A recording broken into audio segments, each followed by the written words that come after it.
Welcome back to the Ed Show. I think we finally saw the true Mitt Romney last night. You know, he's a guy who usually gets his way and always has. And this is how he reacted when Rick Perry knocked him off his game.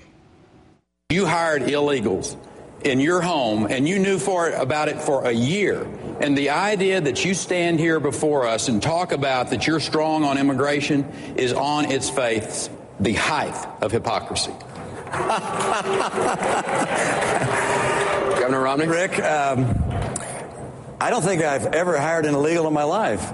And so I'm afraid I'm looking forward to finding your facts on that, because that just doesn't. I'll tell you what the facts are. Rick, again, you had the Rick, I'm speaking. I'm speaking. The newspaper. I'm speaking. Time for you to tell the truth. You get 30 seconds. Time for you this to is tell the way the rules man. work here is that I get 60 seconds. Well, no, but the American and then you get 30 seconds to respond, right? And they want Anderson, to hear you say that you knew would you had please wait? Working. Are you just going to keep talking? Yes, or are you going to let me finish with what I have to say?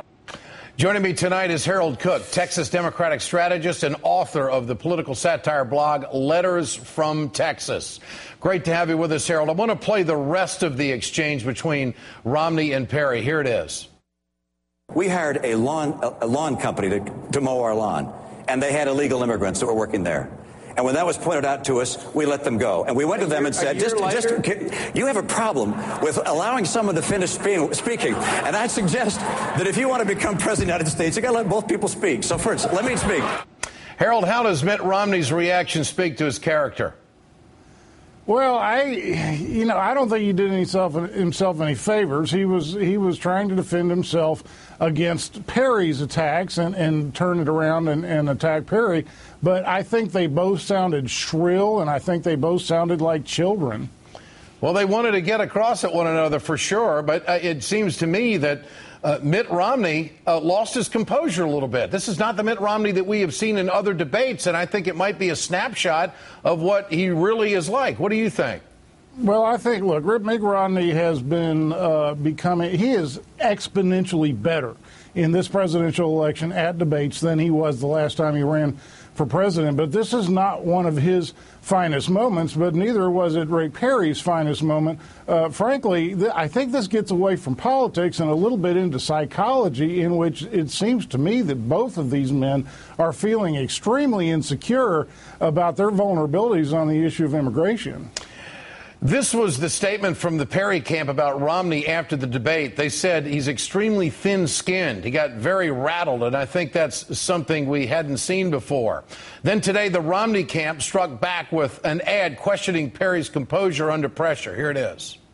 He was before these social programs from the standpoint of he was far. Do or die for him. It's not whether or not we're going to have this policy or that policy. We don't need any plan to. Perry really did throw up all over himself in the debate. But the fact is, Americans understand faith. Rick Perry plunging in the polls, rolling the dice. He would just calm down. He seemed very agitated.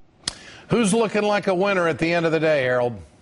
Well, I'll tell you, I think the pundits that I heard today seemed shocked that Perry was so mean. I got to tell you, those of us in Texas were not shocked at all. This is just Perry throat clearing. He hadn't even gotten his mean engine warmed up yet. It's going to get a lot better than that. But one thing Perry is composed. I think all of that is calculated on his part, and Romney looked a bit out of control, so I think advantage Perry. So this is the Rick Perry that we really haven't seen nationally, but you've seen a lot of this in Texas? Oh, yeah, he'll get up in people's faces all the time when he thinks it's going to get him something. And I'll tell you, if the post-debate polling shows that he's got a bump for showing that side of him, you expect a lot more of that. But it's not just going to be from him. You expect the super PACs that are supporting him to start ripping the hearts out of some of these other candidates. Look, Perry has never won an election because he raises his popularity. He wins elections by raising everybody else's negatives, and that, I think, is the way he's concluded he can do that. Harold Cook, thanks for joining us tonight.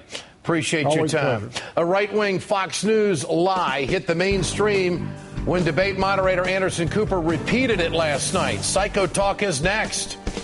And Michelle Bachmann, well, she pals around with Mr. Las Vegas himself in Sin City. Stay with us.